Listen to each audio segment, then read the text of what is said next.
Yes.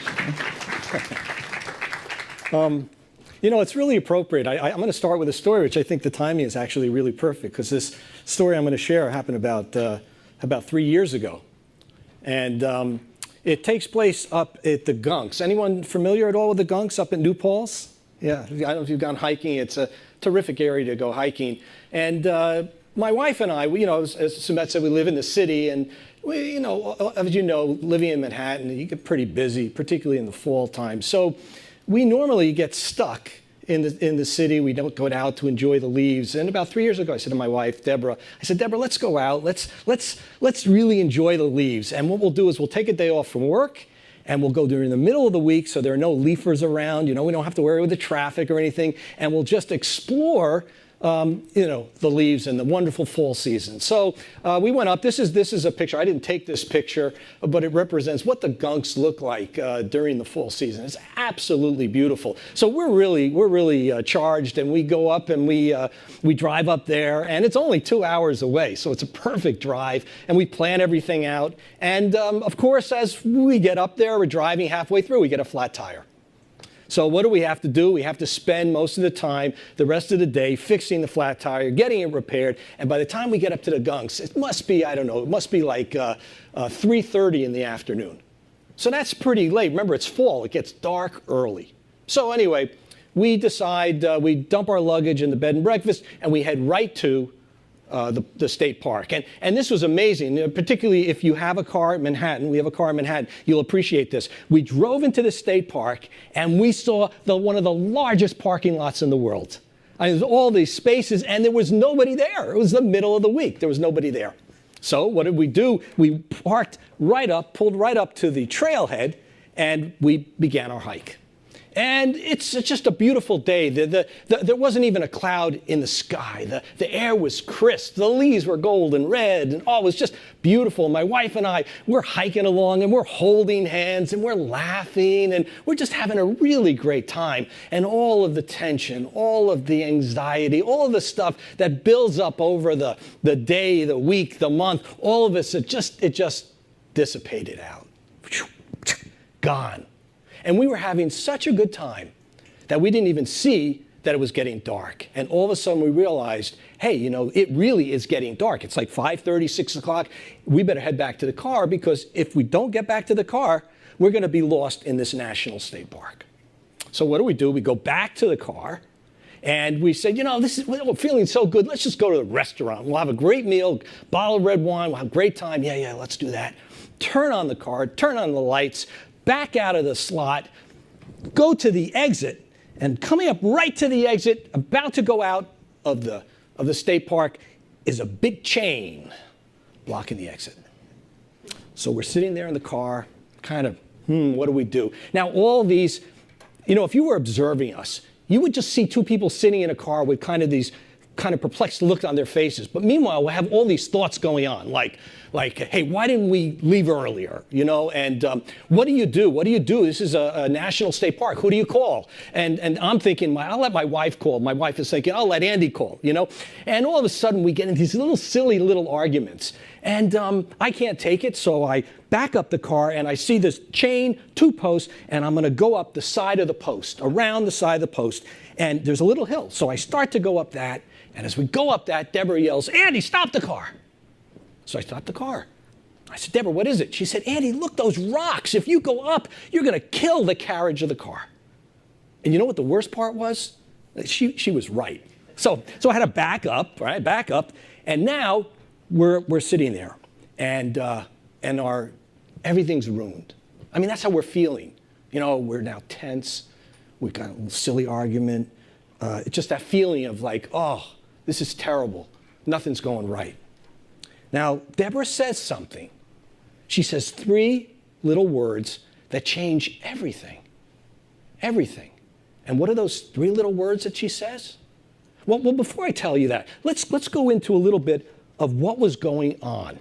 Now, think about this. Thinking, and you do it all the time. All of you are thinking right now. Most of all of that process is invisible. The person next to you doesn't know what's going on in your mind. So there was a gentleman named Chris Argyris, who's one of the management gurus. He's a professor at Harvard. He's no longer with us. But he created what is called this mind map. It's a ladder of inference. Now, there are many, many different explanations for the process for thinking. But this one is actually quite popular. And I think it makes sense. So we have rungs on a ladder, and we start with what is called the data pool. You know, you have data, your experiences, and that feeds into, from there, you select certain data. This is in your process of thinking. This is in the process of making a decision, which is what thinking is all about, making a decision. So you have that, and then you kind of align the meaning, and then the middle one, you have the assumption. This little rung, the middle rung of the ladder is the assumption. And then from the assumption, well, you draw conclusions, and then you adopt your beliefs, and you take your actions. You take your actions. Now, I want to point to the role of the assumption. The role of the assumption is a universal. It's a universal part of this thinking process. An assumption is basically something you treat as a truth rather than a belief, but it really more is a belief.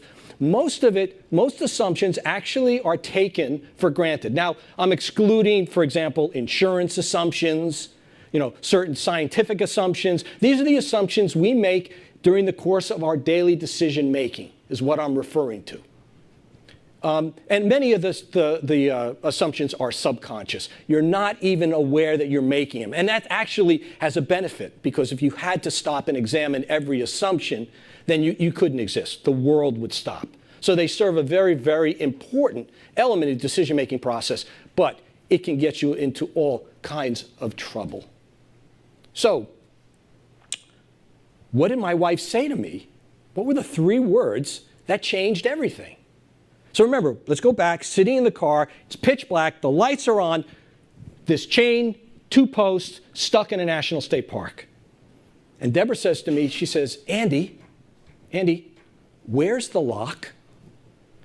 And I said, hey, yeah, where is the lock? And I go outside, and I go to the chain, and I go up and down the chain, and all it is, it's a chain. It's just connected to 2 posts.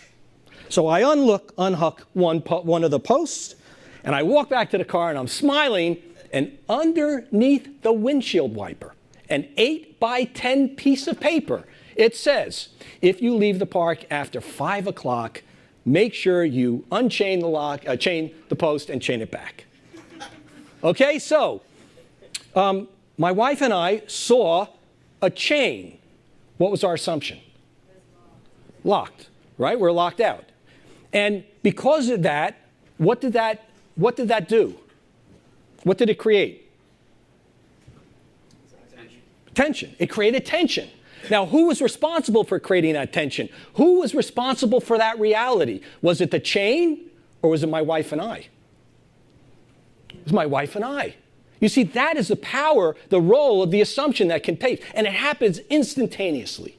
Instantaneously. Now, when I talk about assumptions, particularly to groups like yourselves, very bright, very successful, there's a lot of people in the group who are thinking about this assumptions and saying, this is not necessarily me. So I wanted to show you, many of you participated. We had a really nice response to this survey that went out prior to this talk. And we're going to share with you some of that information. Now, these little pie charts up here represent, one is what your perception of the role of the assumption is in your kind of decision-making process. The other is, how do you perceive your assumptions? How do you judge your assumptions? And the other is the frequency of which you make assumptions. Now, I have to say, on paper, this is a very healthy-looking group. Okay, you recognize the role of the assumption. You recognize that you make them often, but there are probably about 1/4 of the group that doesn't really believe that. They don't believe they make assumptions on a daily basis. But overall, I'd say it's fairly healthy. But that is on paper, because I think you're fairly introspective and you're willing to look at things differently. But that's different when it applies to yourself and to your business. And that's what we're going to talk about. Let me share that with you. So the title of this talk is called Challenge Your Assumptions, Change Your World. It's a pretty bold title, but I really believe it, and I've seen it. Once you change, all of a sudden, you change an assumption, it can shift everything. It can open it up. But as I said, a lot of people have a hesitancy. They think, you know what, I don't make assumptions because I'm too smart to make assumptions. But the point is, it doesn't matter how smart you are. It doesn't matter about your IQ. It doesn't matter about your level of success. We all make assumptions. Aaron Ralston. Anyone know Aaron Ralston? He's the hiker who had to sever his arm off because when he was hiking, he got caught between two rocks, and he severed his arm off. And on the Today Show, I believe it was the Today Show, they said, "What was your biggest concern?" And Aaron Ralston said, "My biggest concern, it was going to the hospital because I'm afraid of needles. I didn't want to get a shot." You might know this gentleman, Orville Wright, one of the founders of, he and his brother, founders of modern aviation, though if you watch the Olympics, the Brazilians may disagree with you on this one, but they're pretty much given the credit for founding modern aviation. And when he was suggested, because you know most of their stuff took place in farm fields, because that was the widest space that was available. And farm fields are, you know, they're full of cow dung and they're rocky and stony and uneven. Someone said to him, "Hey, why don't you just kind of like put some surface on top?" And he immediately said, if man has to smooth out the runway, he does not deserve to fly. And this is Houdini, Harry Houdini, one of the great escape artists in the world, right? He could get out of anything. So here's a great story. Houdini's driving with his friend in a new car, a new modeled car. And Houdini is there, his friend's driving the car, Houdini's in the center, his wife, I think who was pregnant, is off to the side, on the other side, and they're driving along, and the friend pulls up, parks, and gets out of the car. And he's walking away. And he turns around, and he looks back, and Houdini's still in the car. So he goes back over to the car, and he knocks on the door, and Houdini, I don't know if he rolls the window down or something, but they get in a conversation. He says, "Well, come on out." And Houdini says, "I can't. I don't know how to get out of this car." And so Houdini even laughed. He said, here's a man who I can get out of any container, any weight, any size, and could someone show me how to get out of this goddamn car? Okay, so Aaron Ralston, he could cut off his own arm, but he had a fear of needles. Orville Wright could conceive of making something fly in the air, but immediately dismissed the idea of a tarmac. And Houdini was stymied by one little change of a design. And they're all connected because along the way, they made certain assumptions that fed what I call into their comfort zone. You see, we all have a different comfort zone. And when we're in that comfort zone, hey, anything can happen. We operate really, really well. But today, as you know, and you live it every day, the pace of the technology, the pace of the economy, the pace of the environment, everything is moving and shifting very, very rapidly, which demands that not just people that are in a technology business, but everyone has to be constantly able to move out of their comfort zone. We're being forced. We don't even have a choice. You don't have a choice. You have to move out of your comfort zone. But the problem is we don't like it. There are all these different axes on a comfort zone. There's fear, there's the unknown, there's a new experience, there's the inconceivable.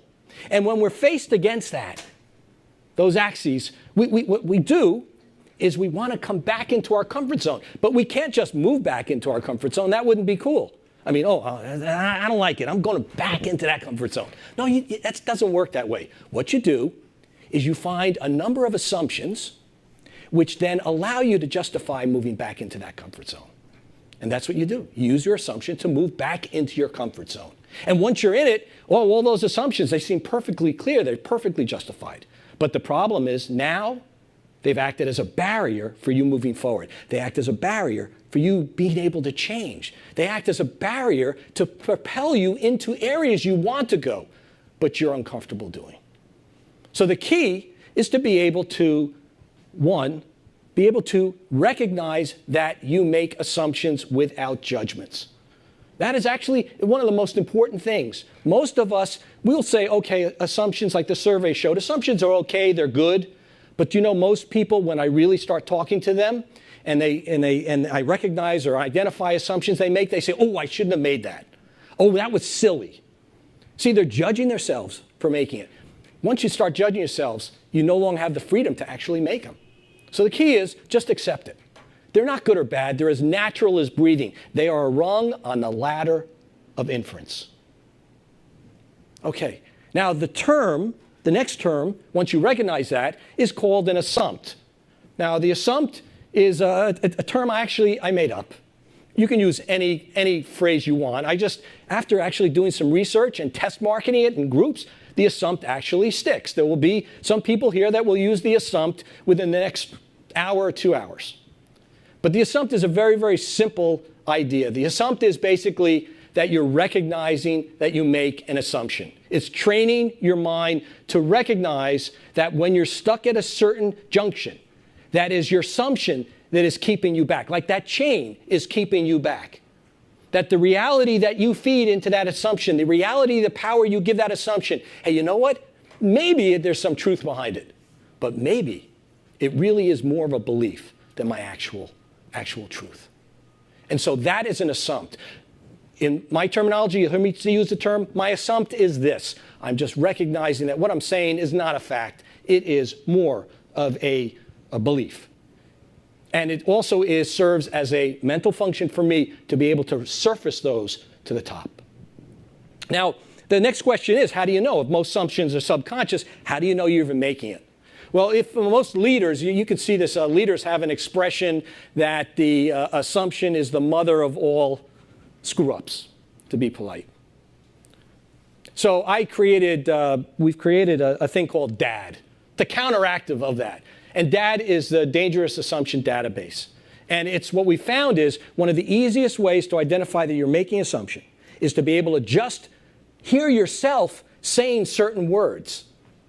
And those act as verbal cues. So we have an intensive database now of all these verbal cues that people say in different categories, from leadership and marketing and sales, technology, cybersecurity, and so forth. And we look at those. So here's one. I don't have time. Now, as part of this process, we did something a little bit interesting for this talk. We decided instead of myself just coming up and giving a talk, what we would do is we would actually have some sessions with some Googlers and give them an opportunity to test out some of the thinking that's going on here and give them an opportunity to maybe surface some of their assumpts and then see if it could make a difference. And so from the survey, we had a number of people, a really good number of people who volunteered to actually do some coaching sessions with me. And we got it down to about 10 people. And from those 10 people, we actually did phone interviews. I did phone interviews with them. And we spent about 30 minutes together. And we tried to identify certain issues and talk about certain problems. And I tried in that short period of time to really get them to identify some of those assumpts and then be able to turn around and challenge it. From those, we got down to 5 people who were really, really, really nice. Let me just read their names because I don't think everyone is here. Arturo Fagundo, right? Richita Podar, right? We have Brooke Taylor is here, all right? We also had Stanka Ilkova, who participated. I don't know if Stanka is Stanka here? Oh, Stanka's there. And Ryan Vernon, who can't be here. He's in Mountainside today. And then we spent an hour with each of these. And then we looked at them and we made some of them into these little short videos. And the idea is for you, we thought it might be better than me just talking about it, be able to hear from your peers on some of these issues and some of their thoughts. So one of the first from the DAD is, and it's very popular, I don't have time. I don't have time to X, Y, and Z. And in Arturo, we're going to show a video in a second. When I spoke to Arturo, we had a conversation. And Arturo is an engineer and relatively new here at Google, but has been through a situation where he has been commuting a lot. And in another job, he commuted a lot, commuted quite often. And he found that because of the commute, and he has 2 kids, and he has a fairly extensive job, that he didn't have time to exercise. And I did comment when you see him, because we're going to have some of the people come up actually for some panel questions and discussions. Arturo's looks in pretty good shape. So I asked him, why are you concerned? He said, well, because I know what happened. I gained a lot of weight when I was doing this, and I like to run the marathon. So we began to talk. Now, this is something I think most people run into, whatever it is. You want to lose weight, you want to take up a hobby, you want to learn a new language, you want to learn a piece of music, you want to play in a band, or you want to spend more time at work. I don't know, whatever it is. He said, I don't have enough time. I don't have enough time for this. We find that I don't have enough time. There is a reality of time, but it's really about the distribution of that time that is the reality. It's not that you don't have the exact time to do something. It's that you have an assumption that what you are going to do, it's going to take up a certain chunk of time, and that's how much you need in order to do it. So you need X number of time to get from A to B. And that's what we began to talk with Toro about. Why do you think you need all this time? So we cut into the video here. We've edited down the hour session. This is a little 2-minute piece on helping Arturo think about, first, the aspect was, why do you think you need just an hour for exercise? Can you see that as an assumption and challenge it? And then that led into his thinking about, yeah, maybe I can break it down into different units or something. I'll let him talk about it a little bit more if you'd like. And then it started with, well, tell me your thought process on your job. How do you handle a problem on your job? Can we have the video? Is the challenge that they're all maybe good choices, or you're not sure, there's no way to evaluate at that moment? Well, so first of all, just to figure out if one is a good choice or not, it could take a day. If you've got 5 or 6 different options, that means you can invest a week. I end up asking around, like, you know, which tool should I use to manage this little widget? And is there a community to do that? So maybe perhaps because I'm new to the company, I don't know which communities to go to ask those questions, but I've figured out that most of these services have mailing lists. And what I do is I actually look at the user's mailing list for the service, and I look for mailing lists that have got recent, that are busy. So if people are actively asking questions about the service, also a strong indication that it's popular and is under current development. It's really interesting because you found a way to deal with an issue within your comfort level. When we move out of our comfort level, what happens is we feel it makes us uncomfortable, it brings up a lot of doubt or fear or whatever. Mm-hmm. So we use our assumptions to pull us back into our comfort level. Can you take that same thinking and apply it to the exercising? That's interesting. Yeah, I had not thought about it in that regard. My assumption is they're probably, I'll guess, 20% of the people who run marathons who are in your exact position. And somehow figured out how to do it. Kids, commute, demanding hours. So I'm thinking, why not use that same kind of research that you're able to do for your internally? Exactly. Right. Yeah, that sounds perfectly rational. My guess is that there are people here at Google who run marathons who have long commutes, and they may even have families at home. It would be interesting to find out how they manage their time. So this is an example here where you are breaking down the assumption that you don't have the time. You're breaking that down and questioning one from a unit perspective, but then you're also giving yourself the opportunity to solve what seems to be, we've all been there. I just don't have the time for it. It's an insurmountable problem. All of a sudden, you can use the same thinking you're solving problems in your work. You can be using it for your own personal life. Let's talk here that this is a very pertinent one in Google. The data speaks for itself. You're a data-driven company, and you are obviously believers in that data, and you sell that data, and you think that if the data is there, the data is proof. And therefore, if it's proof, everybody should think the same way. They should follow that data. The data speaks for itself. But the reality is when you're dealing in interpersonal relationships, and particularly like in the areas of sale, well, the person you're selling to may not be thinking exactly the same way. They may not have that ability to interpret data, to internalize that data, and to really sense this is right, this is spot on. Because you'll see the world thinks that everyone thinks just like they do. We all do that. It's a natural thing, but the reality is it doesn't. So Rachita shared some stories with me about some of the challenges. It started off, we were talking about the challenge of really being able to have the time to think big ideas. Because she's involved in sales strategy, and she needs to spend time on the big ideas, but she was talking about that she was actually spending more time taking care of those little, like emails and those little things, because she felt she needed a certain amount of time for that big idea. Is that correct? And not only that, here's another one, which not surprised. If you have a big idea, even though you're encouraged to experiment and so forth, you want that idea to be perfect. And so you're looking for that perfect solution. Two assumptions being played here. So let's take a look here at Rachita and I in a conversation talking about clients and seeing things through the client's eyes. Whoop, hold on, let me go back. We run this video?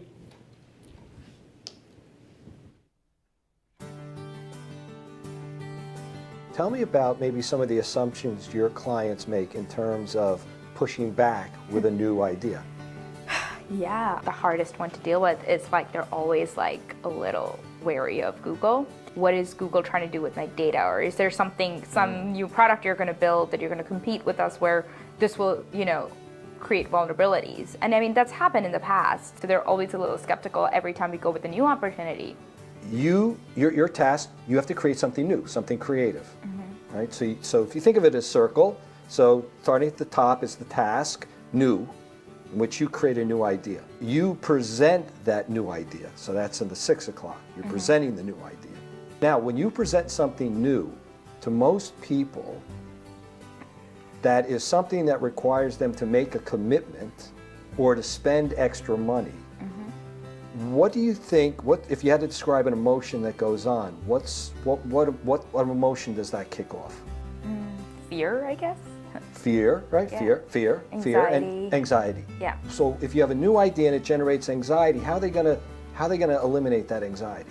By refusing or rejecting the new idea. That's right. Yeah. Part of that development of the new idea is your enthusiasm, your belief behind it. The assumption is, this is great, I'm excited about it. What do you think the assumption is for your bringing into that?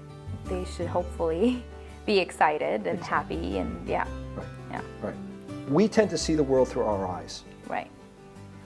And because of that, we and I mean, it sounds really silly to say this. We think the world should act like we do.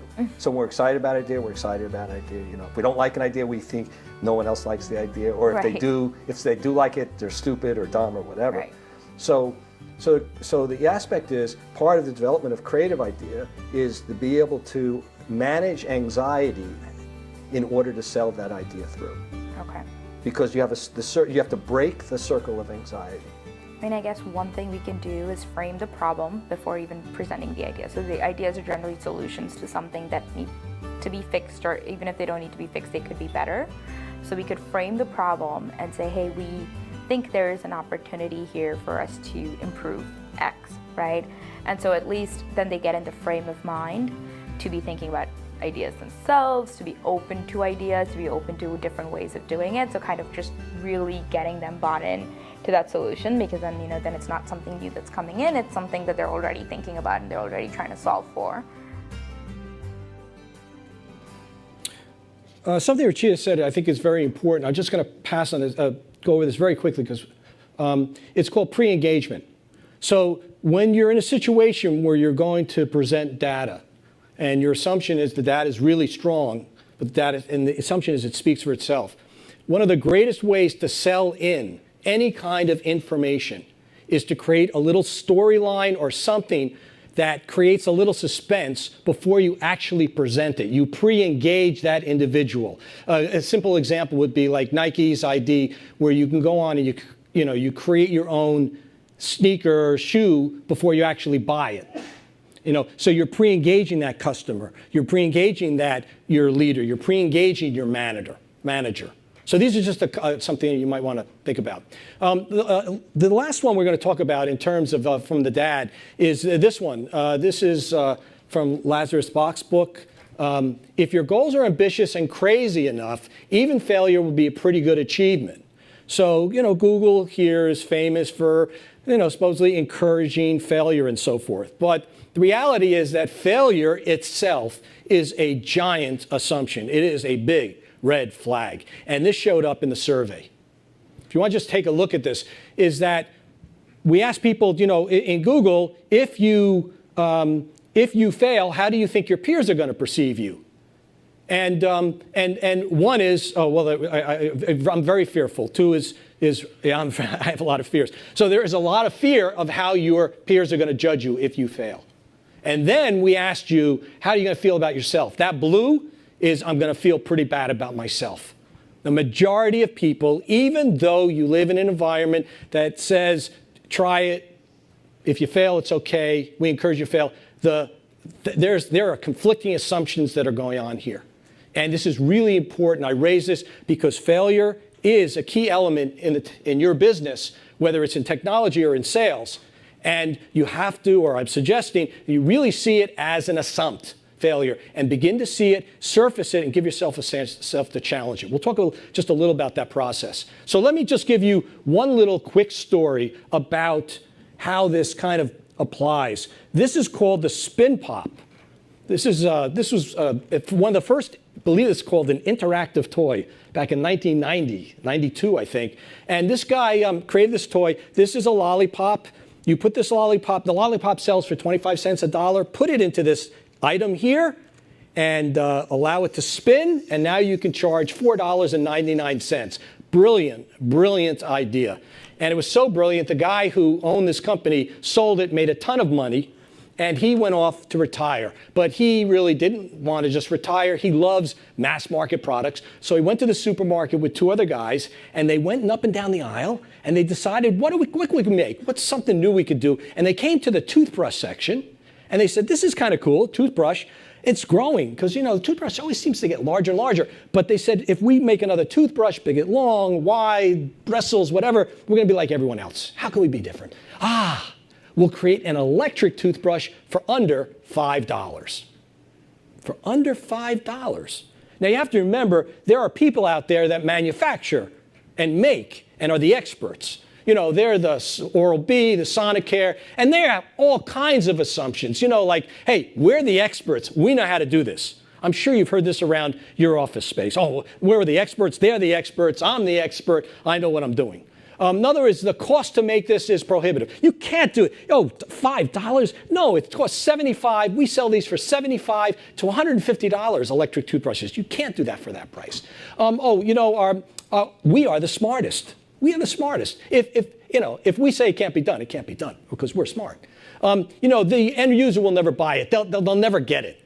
Electric toothbrush for that money? No, forget it. If it could have been done, it would have been done already. So these are a number of assumptions that pop up. John Osher, whose company created this, the Spin Pop, partnered with Procter & Gamble, and what they created was the Crest Spin Brush. The Crest Spin Brush. And they launched this spin brush for $4.99. And this was one of the most successful product launches in the history of packaged goods. And John Osher knew something very interesting. This was placed on the counter, right? Why would this be on a counter when you went into a store? Why would it be on this level versus this level? Kids. And when kids see a red button, what are they going to do? They're going to press it. And when they press it, what are they going to do? They're going to buy it. Hey, Mom, Dad, I want this. So John Osher said to Procter & Gamble, we have our advertising all set. They said, no, wait a minute. We're the experts, and we're Procter & Gamble. We're the experts. We do this kind of stuff for a living. We know what to do. He said, we're going to do a big advertising campaign. Procter & Gamble is going to throw $100,000 into a big advertising campaign. He said, no, you don't understand. We have the advertising right here. So he challenged Procter & Gamble, who are the smartest marketers in the world. And what did he do? He said, we'll create a little button. It says, try me. Because if an adult presses this button, what are they going to do? They're going to buy it. This product was so successful that John Osher, from the conception to 18 months later, they created, executed, went into the marketplace. He invested $1.5 million, $1.8 million in that, his own personal money with two other guys. 18 months later, Procter & Gamble bought him out for $475 million. There is an immense power in challenging assumptions. So let me just conclude here. Within every decision lies an assumption. Within every decision lies an assumption. And this is something, you just take a quick look at. These are some of the assumptions that you and your peers are dealing with. These are some of those assumptions. And so the key is I want you to be able to recognize some of these assumptions. Kind of make a little bit of an antenna. Raise them up. Make some assumptions. Give yourself permission to make some assumptions because there's a tremendous power in it. And the process is simple. First of all, assumptions are neither good nor bad. You make them. Don't judge yourself or others for making them. Encourage others to make them and then show them the way. Then the assumption is the way. You raise the awareness, you raise that assumption to a conscious level, from the subconscious to the conscious. Then you have a decision to make. You now are making something, you say, hey, what do I do with it? Do I challenge it or leave it go? I kind of say, leave it unchecked. Many times it's worth it. Or do I kind of challenge it? Do I check it? And if I check it, you can go the safe way, which is just consider it. That's an interesting assumption. You can explore it. Let me take it a little bit further.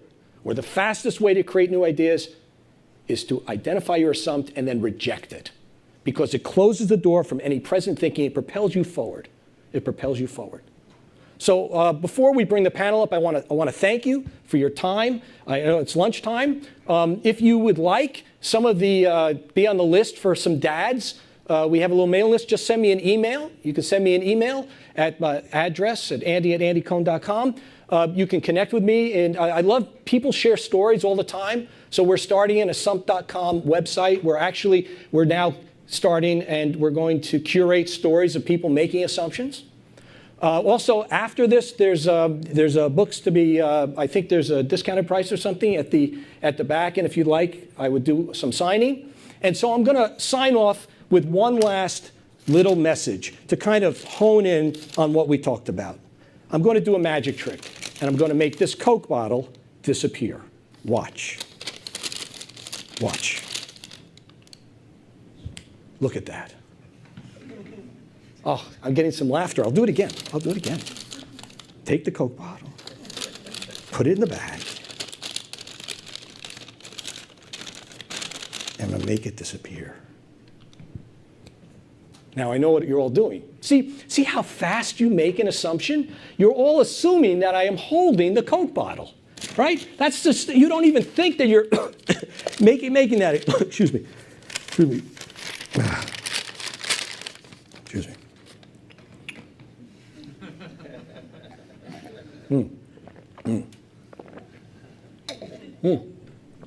So, see, maybe it's worthwhile to turn that assumption into an assumption.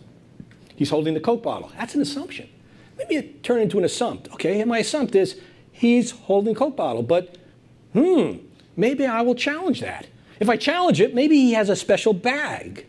Maybe he has a special bottle. Maybe he did an amazing form of misdirection.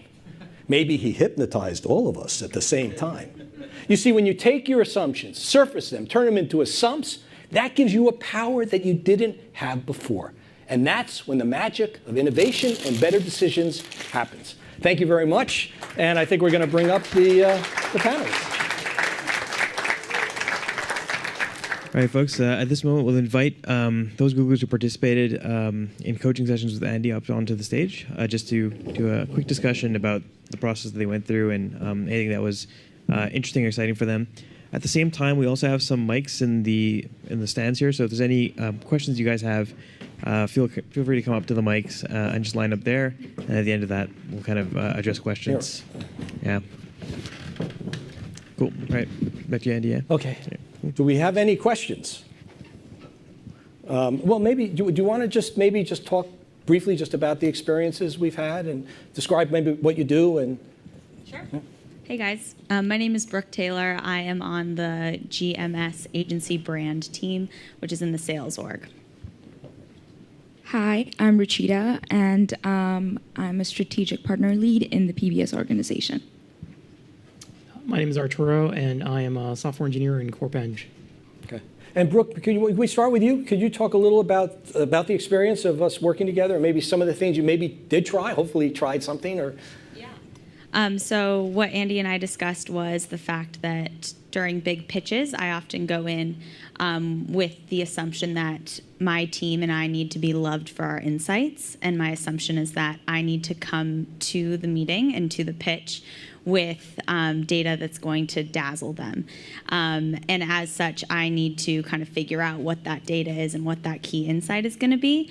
And then kind of going to your story, I assume that that data is really going to kind of win the business for us.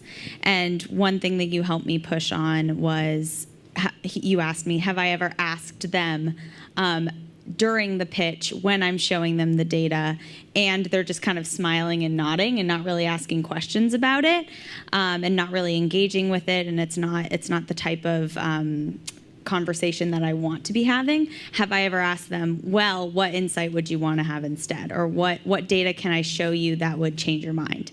And those are the types of questions that I hadn't been asking based on my assumptions. So I plan on doing that on November 9th when we do a follow-up pitch. Great, thank you.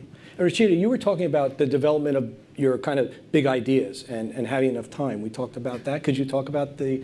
Yeah, absolutely. So I think the first time we spoke, we talked about how part of the job is just doing the tactical emails and so on and so forth, and part of it's really outlining big ideas that could be game-changing for the relationship we have. And so, we talked a little bit about having a fear and having some anxiety around starting to work on those ideas. And so it's like, okay, in the morning, it's like, well, should I start on this and I could end up spending a full day working on this, or should I start off with the smaller tasks? And then what happens is very often you keep working on the smaller tasks and you keep working on the smaller tasks, and before you know it, it's like 6 p.m. and they're like, wait, now I'm not in a frame of mind to work on the big idea because I'm tired.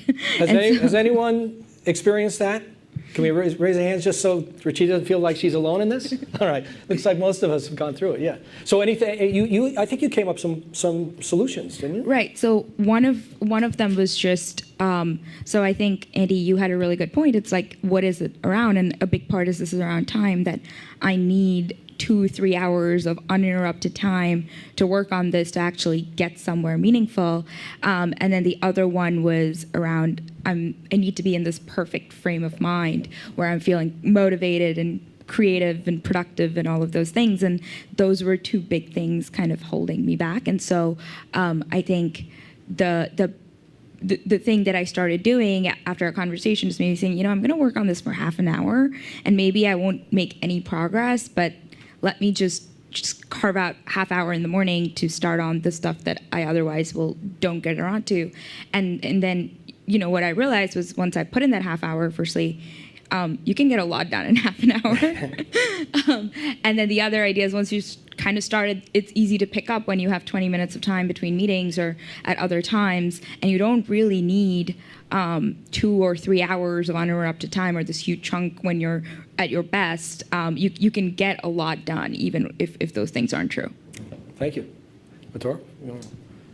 Yeah, sure. So we talked a lot about my assumption that I need a certain amount of time for myself, and given a lot of the other constraints on my schedule, I really can't carve out an hour at a time, 3 to 4 times a week, to do sort of basic exercise and deal with personal health issues. So what Andrew suggested was that I look for ways to take advantage of the sort of niches of time that I do have, and the assumption that I had been making was that, well, if I can't carve out the full hour, there's no point in doing anything. I might as well just stay home. And he maybe challenged that assumption. I think we met about a week and a half ago, and so I made a conscious effort to actually take advantage of some of the time I have early in the morning and in the evenings. And so for example, this morning I ran instead of running for 40 minutes, I ran for 20 minutes on the treadmill. And actually, I felt pretty good after those 20 minutes. I felt tired. I felt like it was actually beneficial. Great.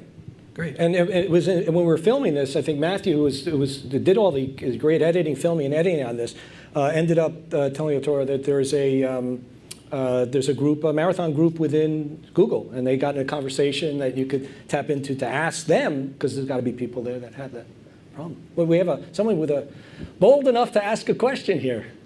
All right.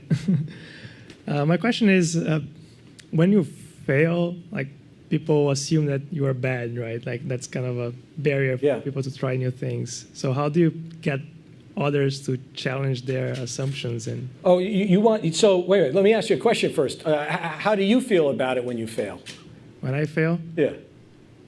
I'm usually okay with that because I know that in certain, well, it depends on what area you are. It depends on what it is, right? Yeah, if you're doing like a trivial work and you fail, that's bad. If you're in a complex area, you gotta try different things, so it's okay to fail. So it's very contextual, but.